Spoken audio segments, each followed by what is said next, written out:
நாம இன்னைக்கு பார்க்க போகிற ரெசிபி வந்து கோழி மப்பாஸ். இது வந்து கேரளா ஸ்டைல் ஃபுட்டு. ரொம்ப ரொம்ப சூப்பராக இருக்கும். இது முக்கியமாக என்னென்னா அந்த கோகனட் மில்க்கு பொட்டேட்டோலாம் போட்டு பண்ணும்போது அதோட டேஸ்ட் அல்டிமேட்டாக இருக்கும். அது மட்டும் இல்லாமல் இதை வந்து ரொம்ப அழகாக பண்ணால் ரொம்ப சூப்பராக இருக்கும். அது வந்து பொறுமையாக நேர்த்தியாக பண்ணால் ரொம்ப ரொம்ப சூப்பராக இருக்கும். எப்படி பண்ணுறதுன்னு பார்க்கலாம். ரொம்ப ரொம்ப சூப்பராக இருக்கும். வாங்க வீடியோக்குள்ளே போகலாம்.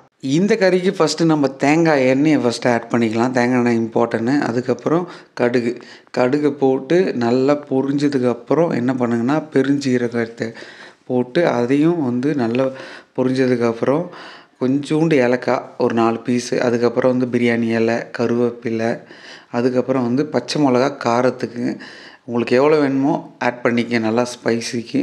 அதுக்கப்புறம் ஆனியனை போட்டு நல்லா சாட்டே பண்ணுங்கள். குக் ஆகிறதுக்கு நான் சால்ட்டு கொஞ்சம் ஆட் பண்ணிக்கிறேன். ஆட் பண்ணி கொஞ்சம் நல்லா குக் பண்ணுறேன்.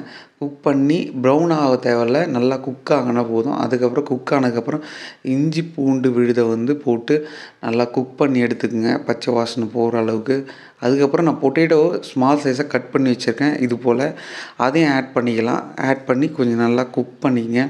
அதுக்கப்புறம் வந்து இப்போ வந்து கொஞ்சமாக தக்காளி ஆட் பண்ணி ஒரே ஒரு தக்காளி அதையும் கட் பண்ணி ஆட் பண்ணிக்கலாம்.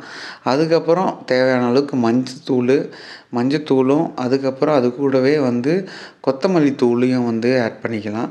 ஆட் பண்ணி கொஞ்சம் பச்சை வாசனை போகிற அளவுக்கு நல்லா குக் பண்ணிக்கங்க. அது குக் பண்ணி முடித்ததுக்கப்புறம் தேங்காய், முந்திரி, கசகசாலாம் போட்டு ஒரு பேஸ்ட்டு ரெடி பண்ணி வச்சுருக்கேன். பேஸ்ட்டை வந்து ஆட் பண்ணி நல்லா பச்சை வாசனை போகிற அளவுக்கு நல்லா குக் பண்ணுங்கள். நல்லா குக் பண்ணதுக்கப்புறம் இது கூடவே வந்து புளி தண்ணியும் கொஞ்சம் ஆட் பண்ணிக்கலாம்.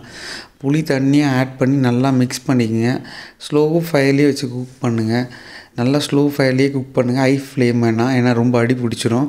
குக் பண்ணதுக்கப்புறம் கொஞ்சம் வந்து சிக்கன் போன்லெஸ் தான் நான் எடுத்து வச்சுருக்கேன். அதை ஆட் பண்ணி நல்லா மிக்ஸ் பண்ணுங்கள். நல்லா மிக்ஸ் பண்ணி அந்த மசாலா கொஞ்சம் அது சிக்கன் கூட நல்லா மிக்ஸ் ஆகிற அளவுக்கு ஸ்லோ ஃப்ளேம்லேயே வச்சு குக் பண்ணுங்கள். ஸோ இதுக்கப்புறம் வந்து தண்ணியை ஆட் பண்ணி குக் பண்ணிக்கலாம். தண்ணியை ஆட் பண்ணி ரொம்ப தண்ணி ஆட் பண்ண தேவையில்ல, மீடியமாக தண்ணி ஆட் பண்ணி அதை வந்து மூடி போட்டே குக் பண்ணுங்கள். ஸோ மூடி போட்டு கொஞ்சம் நேரம் விட்டிங்கனாவே ஒரு 10 மினிட்ஸில் சிக்கன் வந்து குக் ஆகிடும், ஏன்னா போன்லெஸ் சிக்கன்றதுனால. அதுக்கப்புறம் வந்து நெய்யை வந்து ஆட் பண்ணிக்கலாம். ஸோ நெய்யை ஆட் பண்ணிக்கின்னு கறி லீவ்ஸ் கொஞ்சம் ஆட் பண்ணிக்கங்க. அதுக்கப்புறம் வந்து கரம் மசாலா பவுட்ரு கொஞ்சமாக போட்டால் போதும். ஸோ இப்போ இந்த கிரேவி வந்து ரெடி ஆகிடுச்சு, சாப்பிட்றதுக்கு ரெடி ஆகிடுச்சு.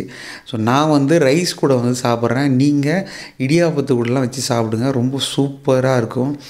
இந்த கிரேவி பார்த்திங்கன்னா ஒரு எல்லோயிஷ் கலராக தான் இருக்கும்.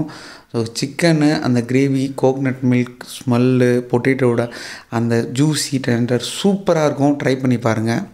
கோழி மப்பாஸ்ன்ற டிஷ்ஷை பார்த்தோம், ரொம்ப ரொம்ப சூப்பராக இருக்கும்னு நான் நம்புகிறேன். வீடியோ உங்களுக்கு ஒன்றும் சொல்லியிருக்கேன், அழகாக நேர்த்தியாக நீங்கள் பண்ணி பாருங்கள். இது வந்து ஆப்பம், இடியாப்பம், டிஃபன் ஐட்டங்கள் கூட வச்சு சாப்பிடுங்க, அடிப்பொலியாக இருக்கும். இது கேரளா ஸ்டைலில் அதிகமாக பாப்புலரு. ஸோ நீங்களும் கேரளாவுக்கு போய் இது போல் டிஷ்ஷெல்லாம் சாப்பிட்ருக்கீங்களா அப்படின்றத கமெண்ட் பாக்ஸில் கமெண்ட் பண்ணுங்கள். அது வரைக்கும் நான் உங்களிடமிருந்து நான் சமையல்காரன்.